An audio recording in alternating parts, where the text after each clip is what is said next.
Namaste yogis. Welcome to your Mod Monday. I'm Carter and today I'm going to be breaking down Trikonasana or triangle pose.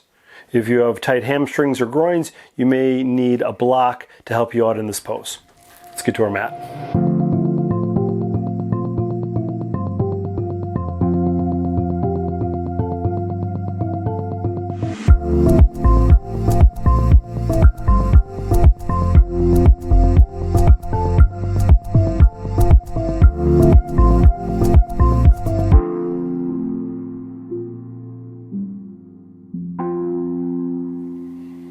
All right, yogis, Trikonasana, triangle pose. It's an essential part of a vinyasa practice, hatha practice. Mostly any standing postures go into or come out of triangle pose. So one of the biggest parts about our triangle pose is the stance. So let's break that down. So you're going to get your stance as wide as your hands are, right? So you're going to extend your arms. And if you drop your fingertips down, it should be somewhere around your ankles. So it may feel a little bit wider than you would think.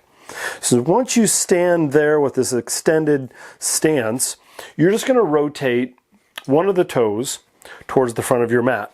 This is going to end up where your heel, let's see your front heel, this one's my left, is going to be in the instep of the right foot or the back foot. And that back foot's going to be 90 degrees, so the outside of the foot is parallel to the back of the mat. So you have this nice wide long stance. The left toes are straight ahead and the left knee is straight.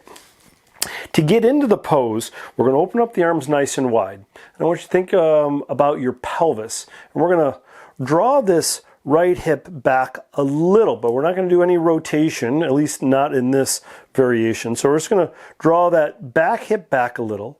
And then we're going to start to extend the left fingertips out in front of us. So we're going to get this extension and length through the torso first. And then we're just going to drop this left arm down. And we're going to reach the right arm up so we stack the shoulders. Now, as we start to soften, and we'll get closer towards the ground, and it doesn't matter if you can get to the floor or not, but this is what the block's going to be for if you're going to need it. But our first motion is just allowing the torso to soften and bringing awareness to the right side body, making sure that we don't collapse here. So we're stacking shoulders, stacking hips. Now the location of this left hand can be outside of the left leg to the floor, inside of the left leg, maybe to the floor. And if you can't get down there, this is where your block's going to come in handy. And you're going to put it right underneath where that shoulder is kind of dropping, right? So if you're there, you can grab a hold. And so you're making sure that you're stable with legs, stable with the arm, and stacking the shoulders. Now, if you can't get this far, you're always welcome to come a little bit forward and drop that hand to the thigh, or if you have a chair, or you have like a big dog or something, or maybe a small child. So you're coming forward, and wherever you stop, you stop. So the arm could dangle, or it could rest on the thigh, just not on the knee, maybe on the shin. So if you don't have a block, you can always just allow yourself to let the hand dangle or find the leg. It's a little bit different of a posture if you can find some contact with the bottom hand. So just know that there's a little bit more power through this back side body if this left arm is not touching anything. All right? Now, some of the options can be that you manipulate the width of the stance. And it's a different pose when you do this because you're going to have a different range of motion. So you always have an option of widening and narrowing the stance in a way that supports you physically. So I always want you to make sure that you're stable before you get anywhere with the arms. So make your adjustments, make sure that the legs are stable. Move with the torso and drop down. Okay, so I'm going to do the other side so I can balance out. This is another modification I want you to consider. It's a little bit different of a way to getting into it, and some people would say that it's not exactly the alignment you want, but let's talk about it for a moment. So with a nice wide stance, once again, making sure you're stable, you're going to rotate the front toes. You're going to make sure the alignment's the same. Now, the adjustment here is taking the pelvis and rotating that back hip bone and moving it a little bit forward. And what that's going to do is going to push that back heel away from you. And what it's going to allow you to do is to create a little bit of space in this quadricep and hip bone. So there's no impingement on this hip. So you can kind of rotate a little bit of a variation, hips back where you have this space. So the movement is the same then. So we're going to drop that back hip as we rotate it forward. We're going to draw that left hip back, and we're going to do the same thing. We're going to extend the arm. So the difference here is the hand comes down.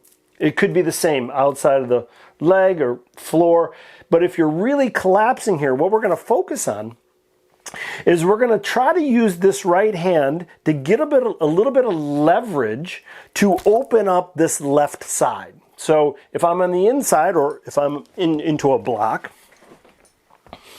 I'm going to use the back of my right arm inside that right leg of some sort. So if it's on the block, you can put the block there, you can push the hand down, and we're going to use that right arm, and this is another option, dangling, and you're pressing, and then you're going to draw the left side back. So we're going to try to rotate that left hip back, left shoulder back, and left arm reaches up.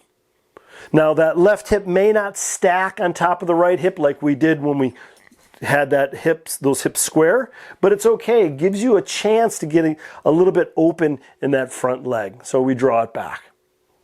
All right? No matter where you are in either one of these poses, that front leg is really strong. And this is one of the things that I see a lot that happen, is that when the front leg or knee is locked, the quadricep is really soft. So I want to see if you can engage the quadricep, lift the kneecap, so these legs are super strong, and then you can hang out. Now, if you can't engage the quadricep, you can micro bend the knee. That'll give you a little bit of power in that front leg. And then you can manipulate your arms to any variation that works for you. Awesome. Hope this modification works for you. Keep up with the practice. See you soon. Nice work showing up for your practice today. If you like this modification, give me a thumbs up. If you have any questions or comments, leave it in the comment section below. Make sure you subscribe to my channel to get updated on all the latest content. Thanks. See you on your mat. Peace.